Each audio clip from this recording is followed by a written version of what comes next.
the volume. Turn up the volume. You've arrived at the destination for all things Kentucky. This is the Bleed Blue Network Podcast.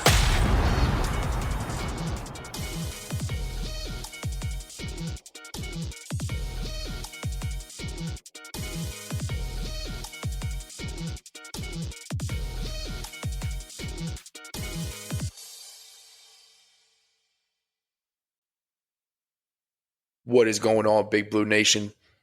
It is the All UK Ball Podcast. Rando and Selena. And Selena, we said last episode we were going to come on this one and we weren't going to have any losses. We were just going to stack wins. We were going to beat Tennessee, check. Yeah. We were going to beat Texas, not so much a check. Not a check. And then the women were going to beat Georgia.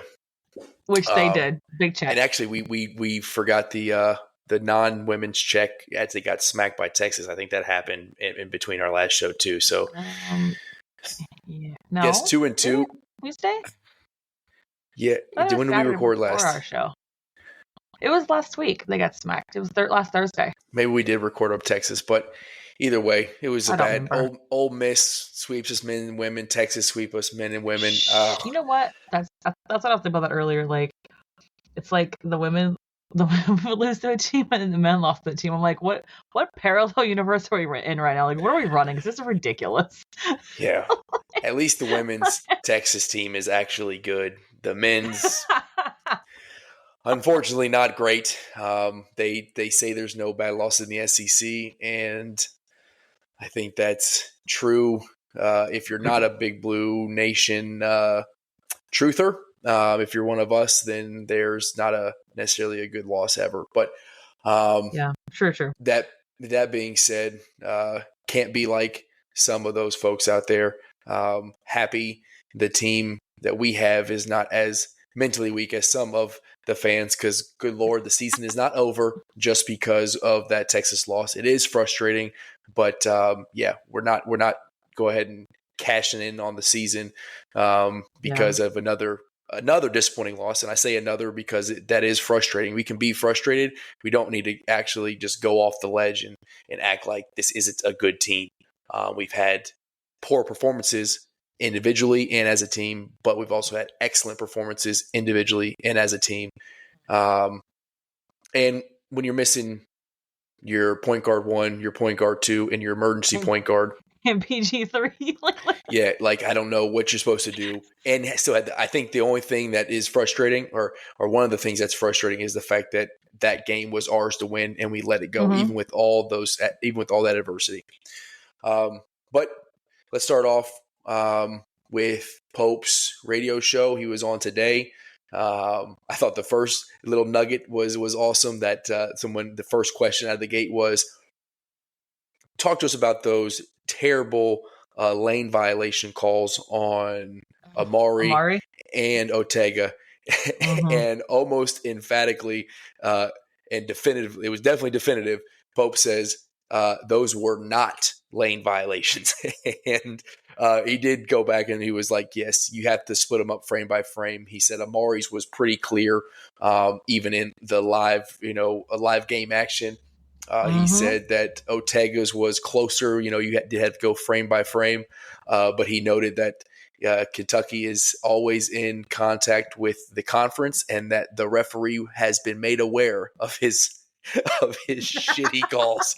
So Pope was respectfully telling everybody that, hey, we let him know that he sucks at his job, and hopefully he sucks less at his job next time. We let him know that you're terrible. Yeah. Unfortunately, the SEC officiating crew seems to continue to suck at this season and previous seasons, where we've been absolutely flabbergasted at some of the calls or no calls that they make, including Travis Perry getting absolutely assaulted at the rim, but not getting a call. So, for God's sakes. Yeah. That boy got spun around backwards almost in the air. I've seen WWE matches get disqualified for less. I'll tell you that right now. I mean, good grief. He got hit so hard. I saw someone say that if he would have made it, they would have called it. I mean, probably, but that is a massive issue with officiating, is the fact that because it didn't go in because he got clocked, that they didn't call the very obvious foul. Yeah. Too like, obvious. I need someone to make it make sense for me. Yeah, the same with, I put out there, and we didn't adjust. Watching that Texas game, we're getting all out of whack. But start with whatever, it's fine. Yeah, It's fine. who cares? Start with the Texas, like every time Bray would come off a screen or he'd try to cut or go to a back cut, he was getting held. I mean, I said he was getting held like he was a defensive end coming off and just playing against a shitty tackle. Like it was unreal, and that was really bothering this team. They weren't able to finish around the rim or make those great Amari passes that we've seen, where either getting deflected or not getting its way through, or they were just a little bit ahead of Bray or Ortega, whoever was making that cut, and it was because they were just absolutely getting held, and they were going to let them play through that. The refs were not going to call it. And that adjustment just didn't happen. We still kind of played our game, which I understand why. Eventually, you got to hope that they'll call the game the right way. But it was not a favorable whistle for Kentucky. It rarely is, and we have to know that by now and can't use it as the excuse. And just like we can't use injuries as an excuse. But yeah. But I know, yes, saying injuries are an excuse, especially in that game. We had that game 1, and the last couple minutes, we literally fell apart. Completely fell apart. I get that. But here's one thing about injuries, and overall that's really annoyed me, are the people that will write off the game and the team before it even happens because somebody might be out. Or somebody's out, or whatever. How are you just about to write off your whole team just because we don't have players? Especially this team, when they have proven over and over again that they can win, like with people being down, without players. Like, that's what kills me, is they've proven that they can do it multiple times without having key players. So, and then to have the audacity to complain about the loss or about losing or about how the people are playing when you've already read the team off. That's crazy to me. Like that. Yeah. That energy shift Zero is chance wild. we win this game, and afterwards, I can't believe this team didn't win the game. Oh, you suck. You're so pathetic. I'm like, listen. What are we doing? Like, that energy shift is wild to me. Like, it's crazy. Yeah. But again, I digress. Yeah, I think that's a good way to close out the show. I think there does need to be a diatribe. There needs to be some sort of message to Big Blue Nation, or not all of them. Just some of the fan base. When you tweet at players and you use certain adjectives to describe their play, when the thing that you do is sit behind your phone or computer and use your little digits to send that message out, and that's literally the thing that you're talented at, is tweeting, stop it. Stop. Don't tell Bray that he's pathetic because he had a bad shooting night. He also just closed out Tennessee, hit 2 bomb threes to win us that game. And then a nice assist to literally win the game. Yeah, so like, and then those same people were just praising that player from before. It was the same as before when Ainsley had the stat line of just goose eggs across the board. Like, I was like, okay, y'all want to try to talk about this man's play. You forget the previous 3 games. Yep. And then what you're going to do when he goes off like he did and have big games and have big shooting games after that, we're going to forget that I was just trying to talk, trash about that one game. So, like, these dudes respond. They see it. The stay on that side. They've been responding. Stay on that side tweet that Ainsley went out. I was like, that's my guy. Like, absolutely go let people know that you're seeing this stuff. You don't appreciate it, but guess what they're still going to do? Ball out for the team. To be fair, I feel like his Ainsley's response was to another personality in Kentucky that we all are very much aware of, because they made the choice to clown on the players on air, because that's always a great decision, and that's what a really supportive media company does. But I was not aware of this. I don't listen to that particular. I don't either. I was made aware of this, and they did. So that's cute.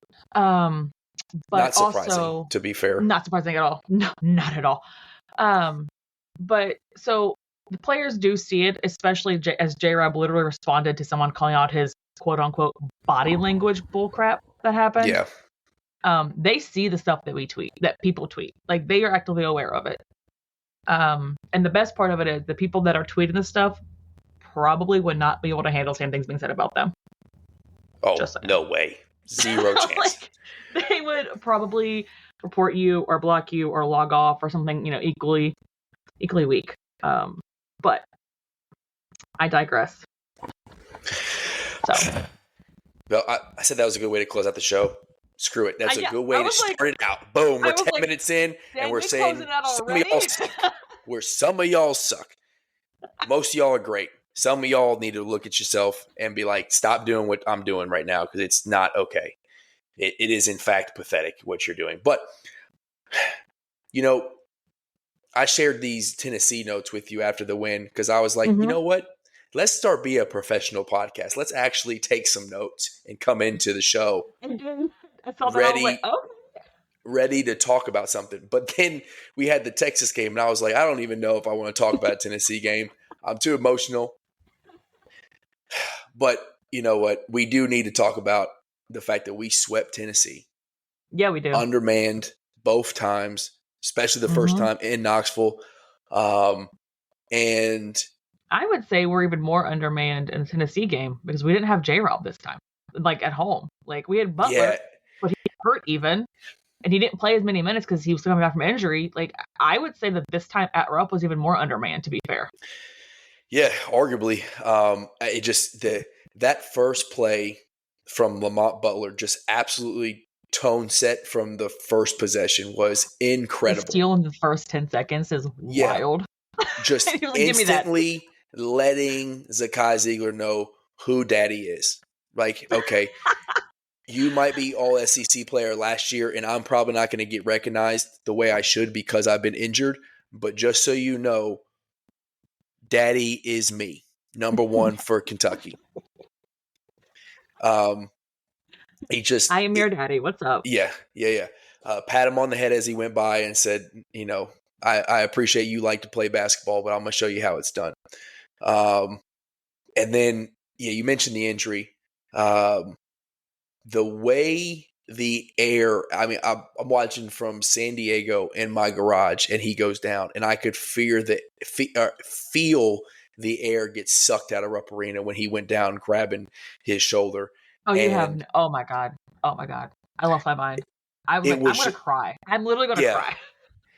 And it's like you're almost, you're watching the play and you're going, Lamont, why risk that? But that's just who he is, man. I mean, you can't tell him. Who he is. Like, yeah, he was just playing. He wasn't thinking about his shoulder.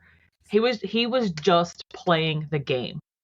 Like, that's who he is. I mean, the guy he fought through it for how long before it got too much? Like he's been playing like he has shoulder pads and a helmet on all season. So like he's not going to change it.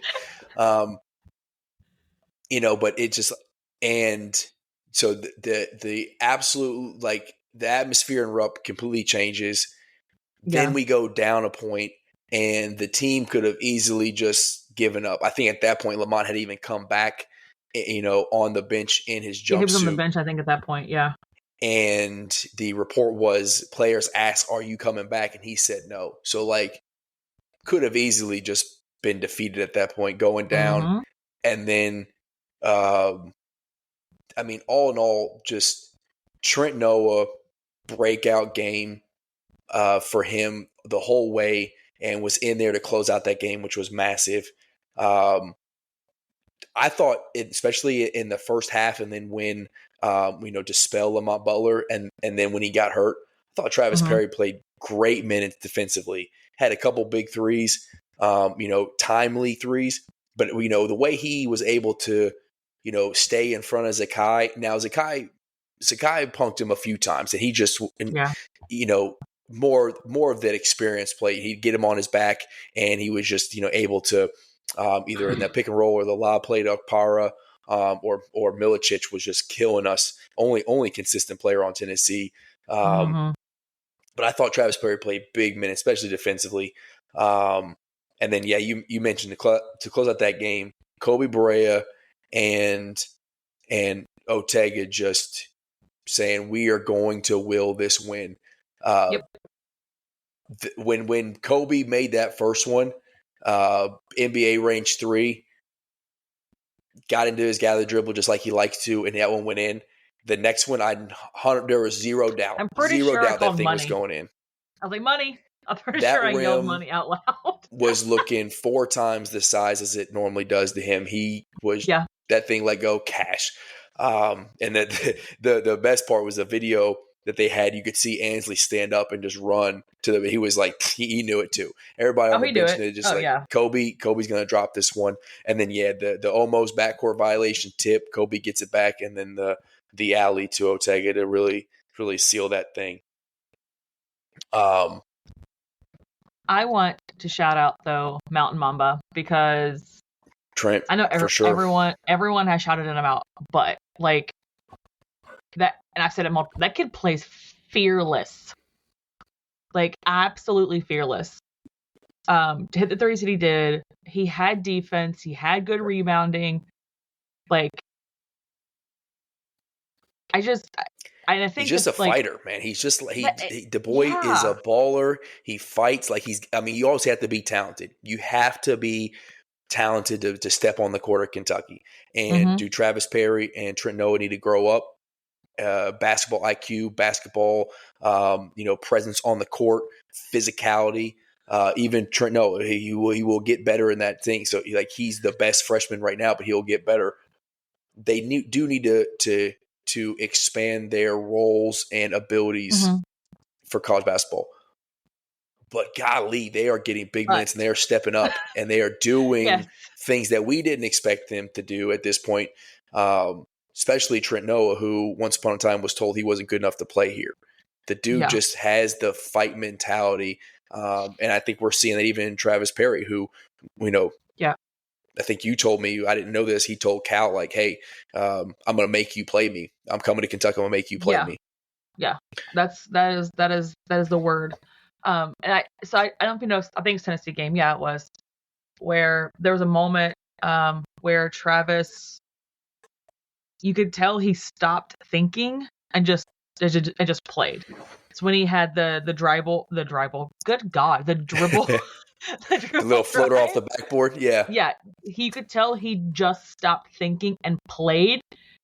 And you're like, oh, okay, I get it. Because you can see flashes of how good he actually is when he just stops overthinking the game.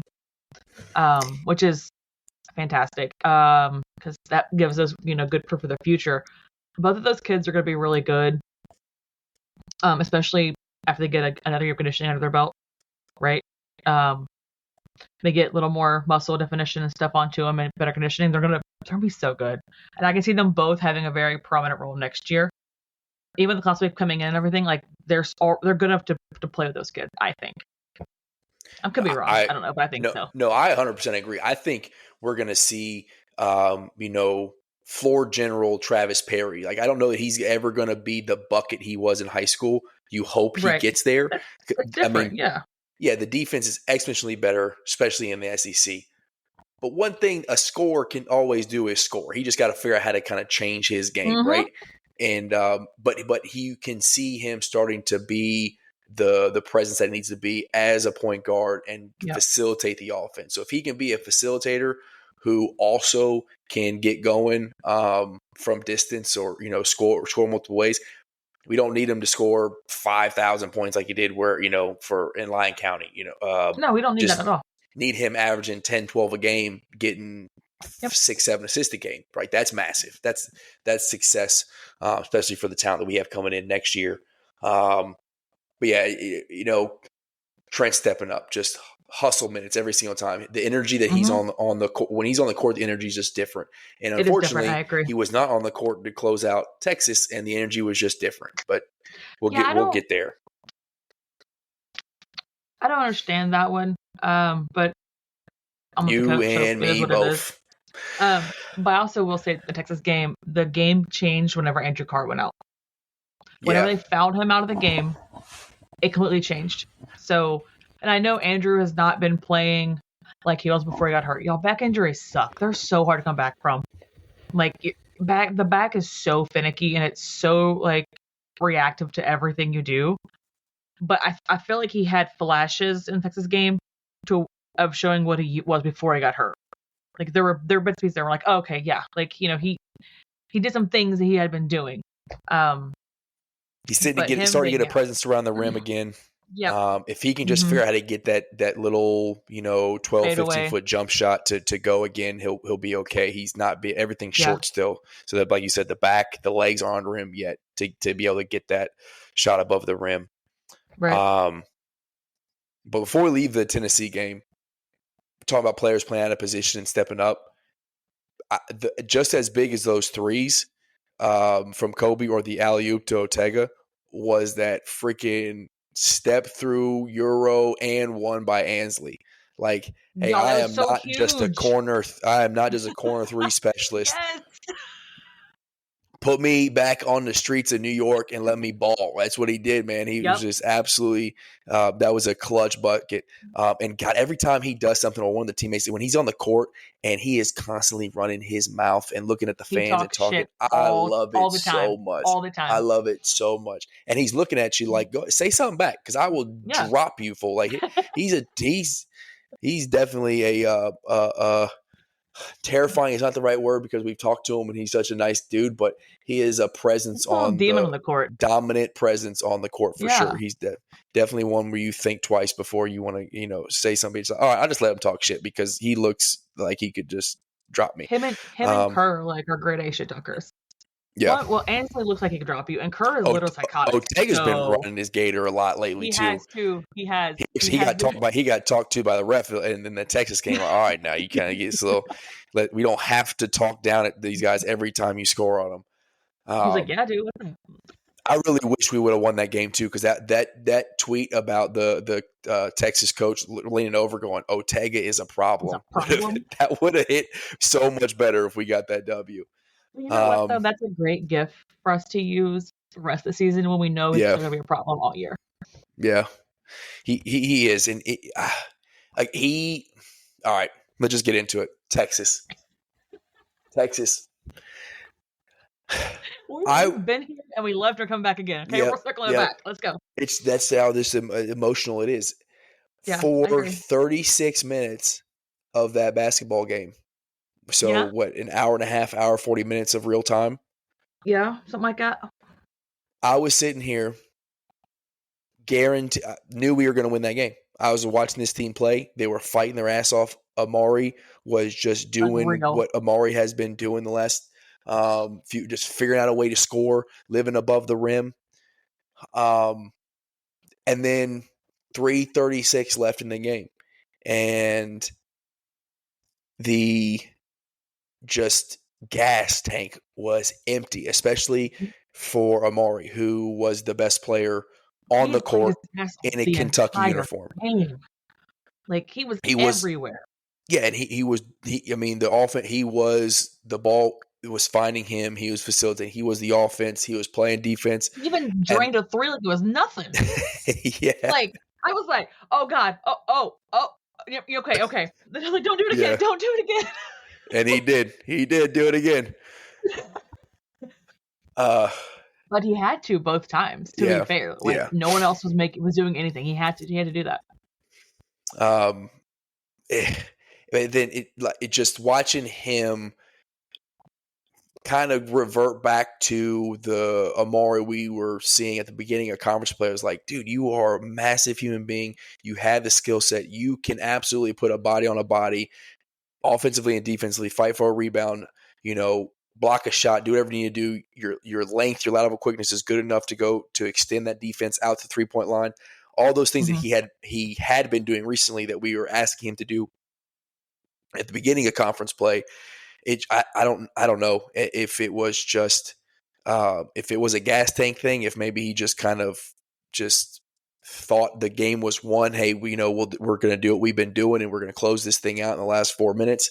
But between the Ortega getting the block and then not able to secure the offensive rebound on the putback there, or not putting a body on somebody and them getting offensive rebound on the missed free throw. even the shot where Travis Perry got beat off the dribble a little bit. Travis was able to recover. The dude, I forget the guy's name, but dude's like 6'6", so like Travis has got no shot. You see Amari just kind of stand there on the block and does this weak hand up swat at the ball instead of coming up to help to contest that 2-point bucket. Unfortunately, the dude who I will say still was the MVP for Kentucky in a losing effort just seemed to not be there. And we didn't even need a full 40 minutes. If we would have gotten a minute and a half, if we got to 2 minutes in that game with the lead, yeah, we end up winning that game. It just, unfortunately, there was not anything left in the tank, whether it was mental or physical, or both. And it seemed that seemed to carry to the whole team, because now Brea was playing uncharacteristically, he had not played well that game and then was taking uncharacteristic shots, contested shots early in the shot clock that we didn't need. Ortega turned the ball over.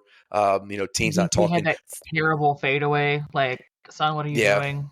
Like, no, we're not doing that. And then Ortega was starting to settle. I think he had 5 threes, and he's not normally something that he's settling for that shot, especially contested threes that he had been taking in that game.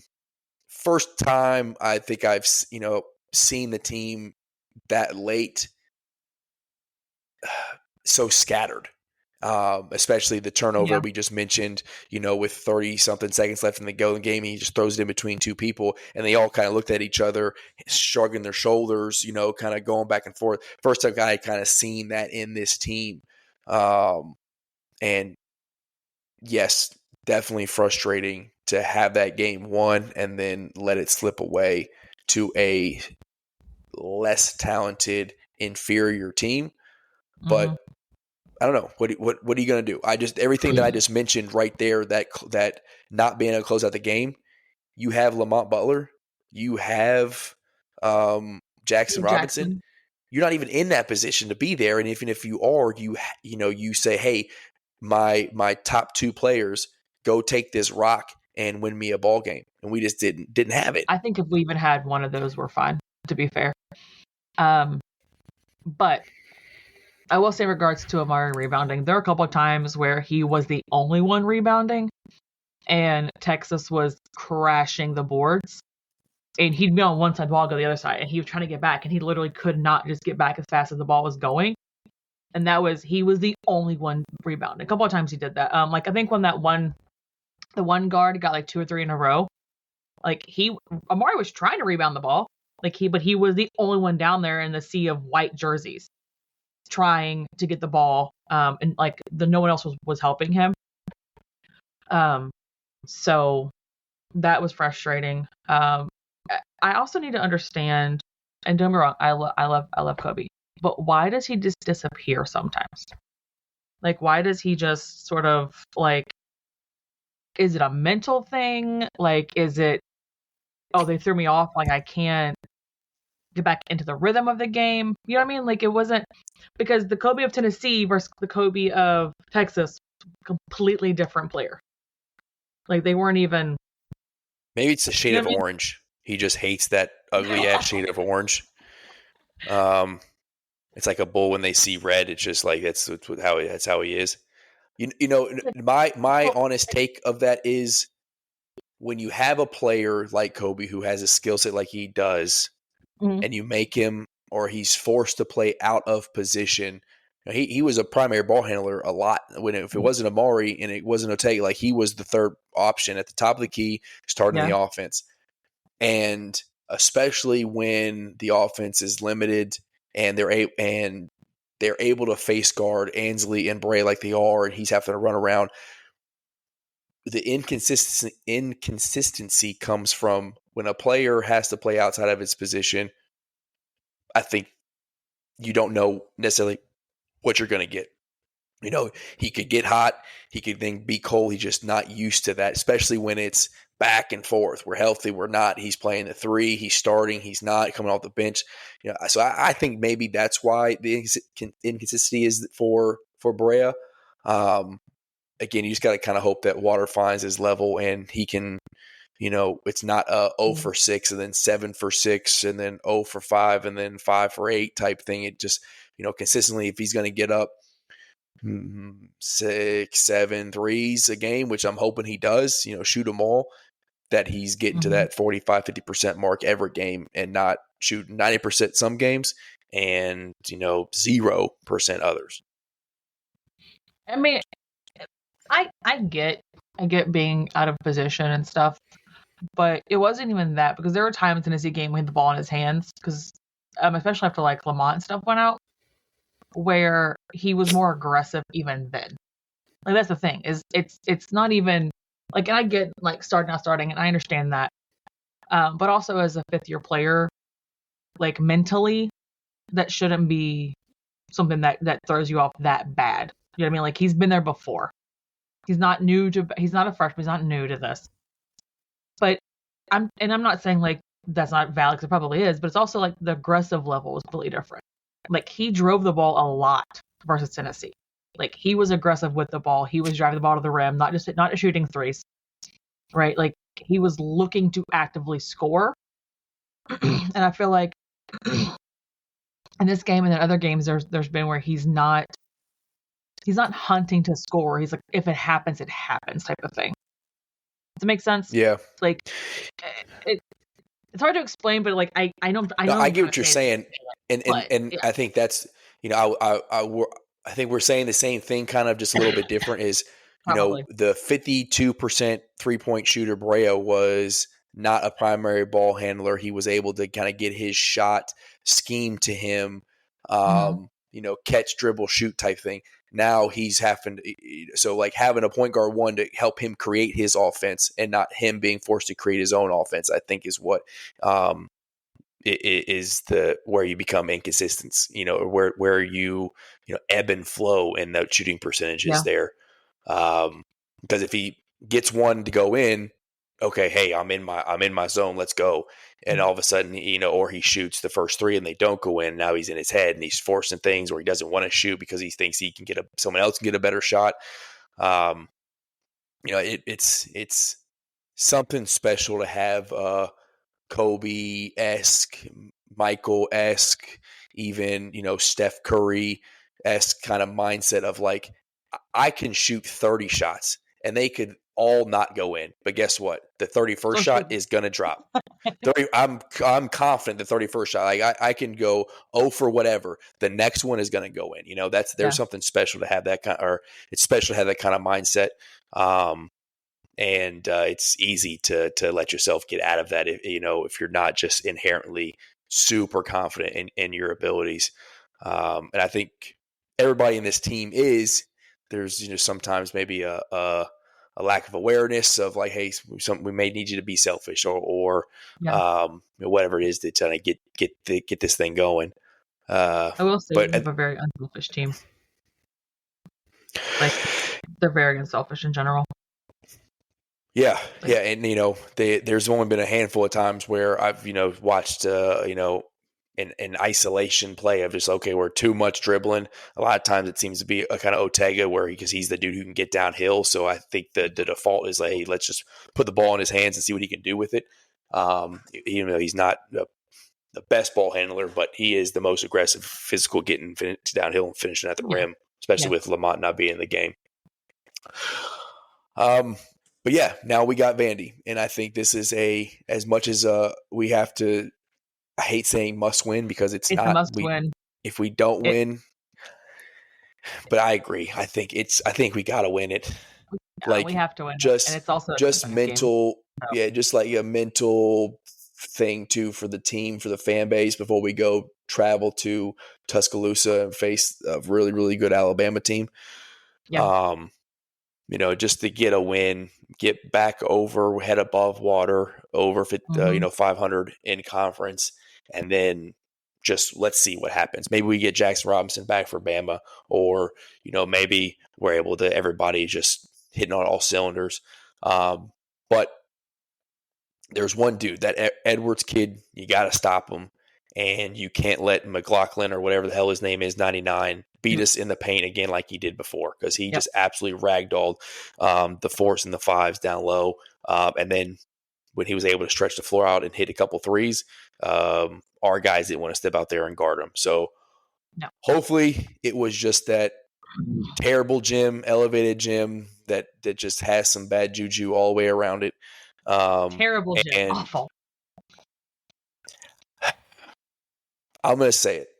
We're going to win this game by a bunch. Oh, by 10 a bunch? plus. Oh. 10. We're going to by double digits. We're going to win this game. Oh, so it's going to be one of those games. The boys are mad. Pope's mad. Yeah. And we have the benefit of playing for the state because Kentucky's going through some stuff right now. Yeah, this is true. We saw it with Cal. That was one thing you could dog Cal about his coaching all you want to. His support for the state and the way he got his players to support the state was second to none. And I think Pope is the same way, where especially having Kentucky boys on the roster so that it means something to him. He can say, hey, they're having this whole food drive beforehand, toilet paper and, money and all this other stuff. Bring it, cleaning supplies, bring it all before the game. I think Rupp is going to be loud. I think the players are going to be up for this game to play for the state. And I think we're going to smack Vandy right in the mouth. Yeah, no, I'm here for it. I'm here for all of that. And I can see our players, using this as like a revenge game since we did lose last time. And much the same way we lost at Texas, by the way. Kind of let go of the rope in the last couple minutes of the game, right? Yeah. But I do think our boys have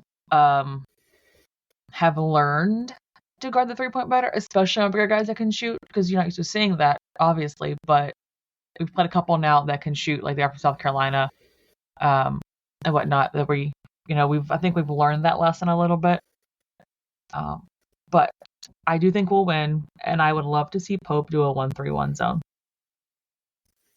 Just throw some junk out there, Pope, and see what happens. Just toss it out there. Zone them up, press them up, something to just get them out of rhythm, and get some easy buckets, right? Transition, let's steal, let's not turn the ball over 15, 16 times, please God, especially in Rupp Arena. Again, I understand we're missing all of our point guards outside of Travis Perry, who's playing his ass off and doing the best he can, but we don't need to turn the ball over that many times. No. It just takes us being smarter with our passes. Let's not give up a 6-7 rebound margin in the last 3 minutes. Yes, please. And please, if his cardio can handle it, put Trentno in the game for 25 to 28 minutes. I think he could. I think he could. I think he is such a fighter, he would do it. He had 21 in the Texas game, and that was the 6th most on the team. So in an 8-man rotation, the only person that had less minutes than him, I think, was Colin Chandler. So maybe it was only a 7-man rotation. That being said, I will say this. If he's going to be in the game, we got to have more than 4 shots on the goal. Like, you got to be aggressive. The way you shoot the ball, you got to shoot more than 4 buckets.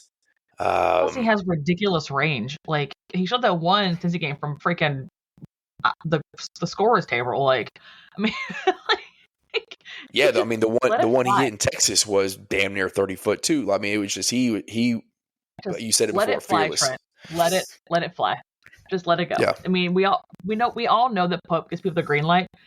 His players have the green light to shoot as many threes as they want to shoot. Like, he is not going to get mad about shooting threes, right? So, like, let it fly. Go ahead. Why not? Yeah, it's really fun to see them play, especially my son is 8, and he's watching. He loved Reed Shepherd last year, right? Right. And he watched Reed Shepherd, and Reed Shepherd's got bounce, and he's got range, and he's got a skill set like no other. But it was something like my boy could watch play and say, hey, I could potentially do that, right? Right. And then you see Travis Perry and Trent Noah. Now, Trent Noah is a big old son of a gun. Like, my son is not getting 6'6", probably. Yeah, 6'4", whatever the hell he is. That's not in his cards. But Travis Perry's in his cards.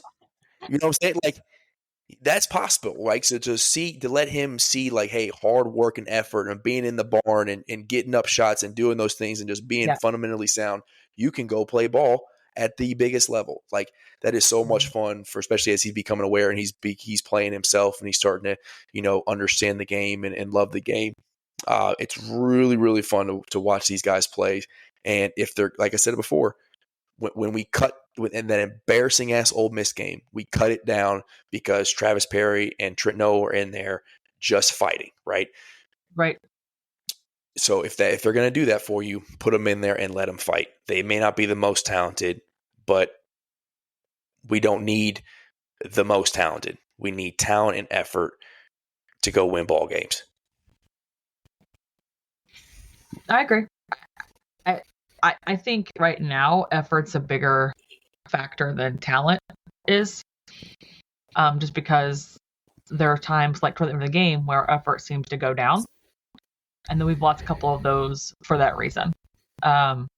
So I would say that playing with 40 minutes of all-out effort is more important than talent level. Like just at this point in time, especially because we're down essentially all of our point guards, right? Like we have no point guards.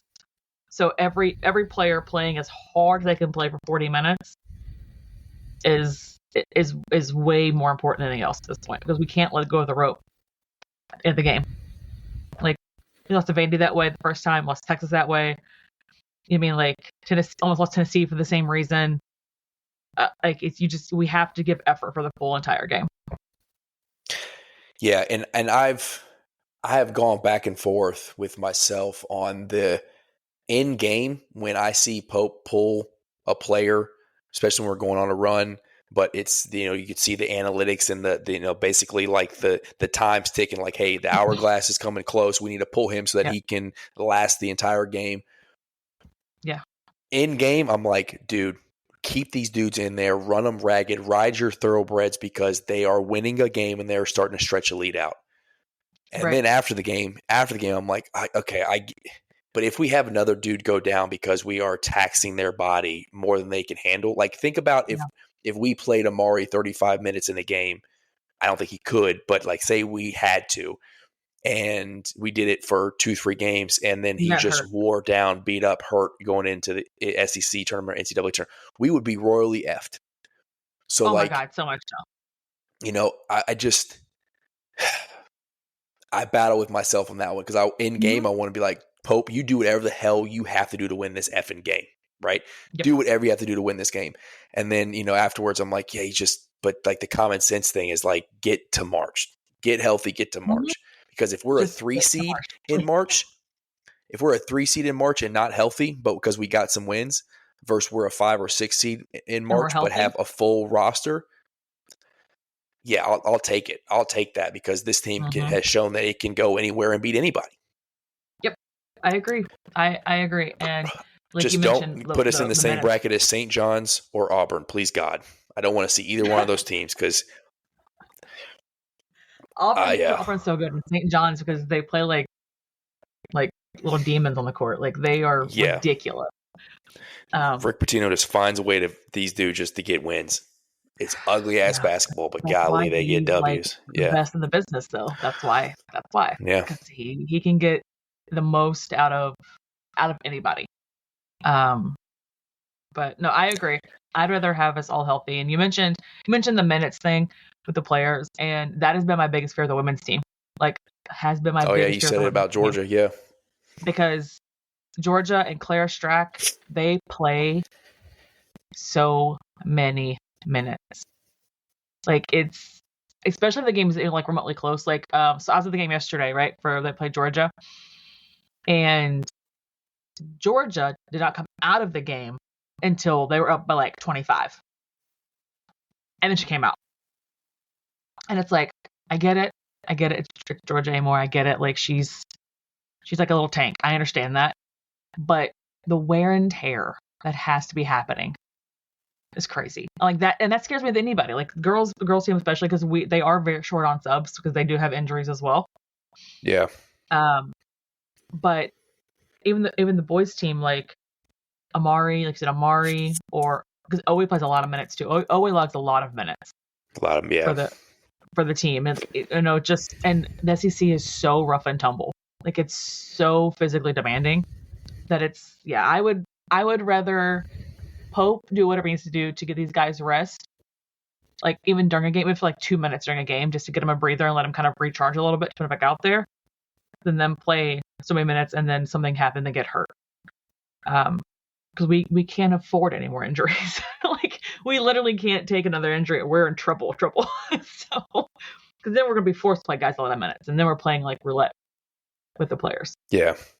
You know what?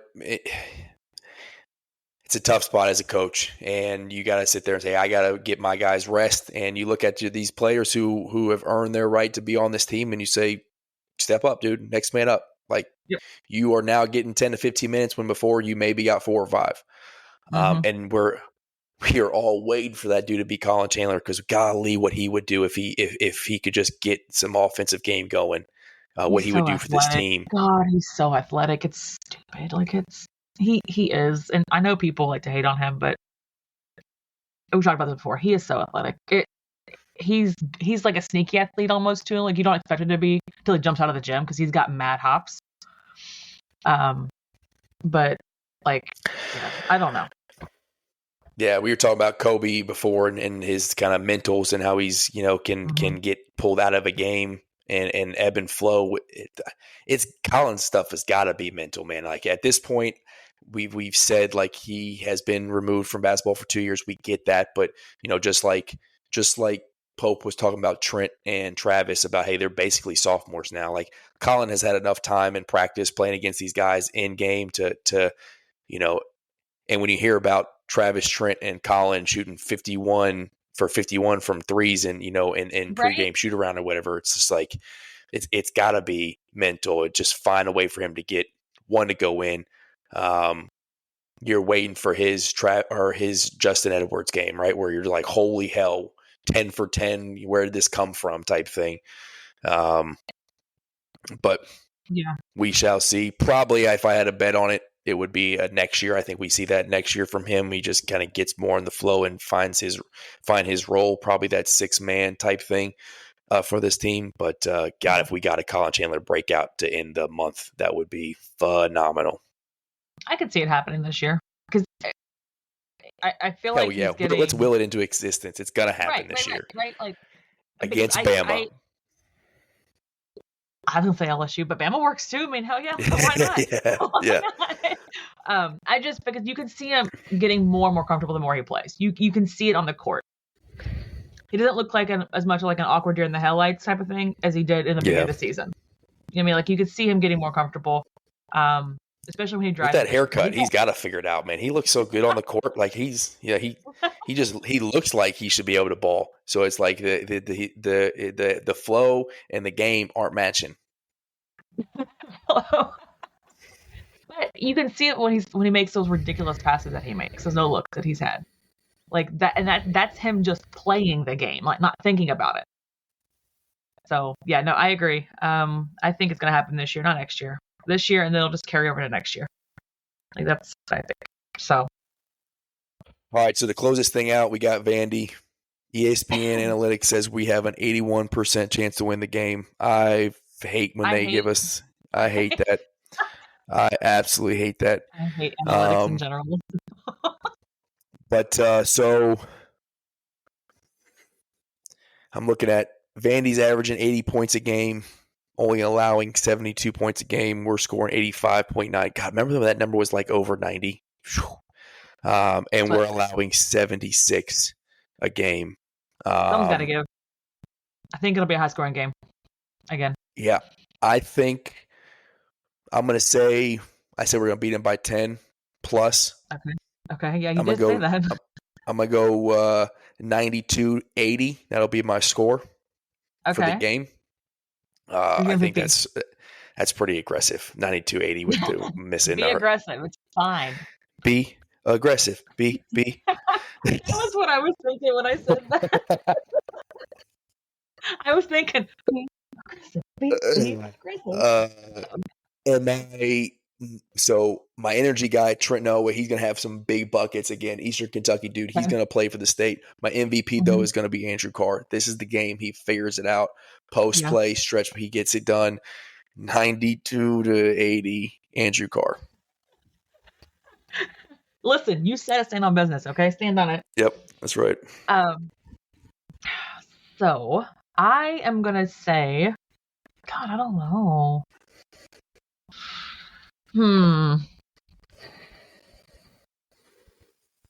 I think I'm gonna say 88 to 79. Okay. I do think we'll win. I think because not only are the boys gonna play a get back game, I think Rep's gonna carry them too. Because Rep energy is ridiculous. But my MVP. God, I can't. Okay, hold on. This is hard. Let me see. No, I am gonna go Trent Noah. I am. I'm gonna go Trent. I feel like he can match their energy really well. That because Vandy plays with energy. And I think you can do it. I think so. That's my MVP. I love it. Yep. Mountain Mamba, take me Mountain home. Mamba. Beat the shit out of Vandy. We need another rando singing video to put on Twitter. Aren't those good? Those are so good. Oh, good. I'm like, I laugh every time. I can't carry a tune in a bucket, but I mean, I'm going to do it anyways. It doesn't matter. It's the fact that you do it, and you're like, because I love my team so much. That's why. That's the best part. I agree. I don't know everybody else does, but I agree with you. So like, yeah, sure it is. Yeah, it's again. I don't do it really for anybody other than me because I like it. But that's right. That's how I get my fandom out. And if I can dog Tennessee, I'm gonna take the shot for sure. Yep. That's 3 straight games now where I've been able to pull out that Riley Green song and do a little mixtape version of it. It's phenomenal, and it gets better every time. Every time, and it's going to be great because again, another team from Tennessee. We're getting our revenge. We're beating Vandy, and we're going to come back on here either, I don't know, before or after Alabama, talking about how we told you so. Big Blue Nation, we are going to be okay. This team still got everything out in front of them. We are going to be fine. Everything's out in front of us. Banner 9 is still in play. Relax. Take a chill pill, y'all. It's gonna be all right. Enjoy this. Hey, enjoy this team while we have them, because the season is going by so fast. Like, it's almost gone. We're not gonna have these kids. We're gonna have Andrew Carr, Butler. Like, we have a month and a half left, maybe. Yeah. Like the inaugural Pope season is coming to a close. This is gonna be, and honestly, you could argue no matter what he does in his career, how many this could be the most exciting season of the Pope era for the next decade, just because of so little time to put this team together. Start off with a massive win against Duke, come back win against Gonzaga, beat all these top 15 teams, sweep Tennessee. I mean, like, who knows what the storybook ending is, but you will look back and go from the jump of this tire sucks. Wow, what are we doing? to like to the initial press comments of 25,000 people in Rupp Arena, to all those wins I just strung along and talked about. Yes, we've had some just absolutely gut punching losses for sure. Looking back, and I said that how many times we have beat a top 15, top 5 team in a week, and then in the same week lose to a Georgia or a Texas or something, and we see our rankings drop when it should have catapulted our rankings. Yes, it's all super frustrating, but you know what? We ain't playing for right now. Nope. We could be a number 1 seed going into March, completely undefeated, and if we don't get past the first weekend, don't make a Sweet 16, Elite 8, something like that, it don't matter. No. So let's turn these losses into lessons for tournament play, and we can go back and say, listen, we had told you before, these are veteran dudes who are going to figure it out and fight for the team. Yeah. We said it months and months ago, and all that stuff still plays. It still plays. Be pissed off, be frustrated, but stop quitting on the team. That's the end of my rant. I have nothing else to add to that because I agree. There you go. Nothing else to add. That's a great place to end it right there, Rando. There's only one more thing to say. Peace. Thanks for joining us on another episode of the Bleed Blue Network podcast. We hope you enjoyed diving deep into the world of Kentucky sports with us. Don't forget to stay connected by following us on Twitter at BleedBNation. Your feedback means the world to us. So take a moment to leave a review. Not only does it help us improve, but it also helps others discover the show. Until next time, keep cheering, keep listening, and keep bleeding blue.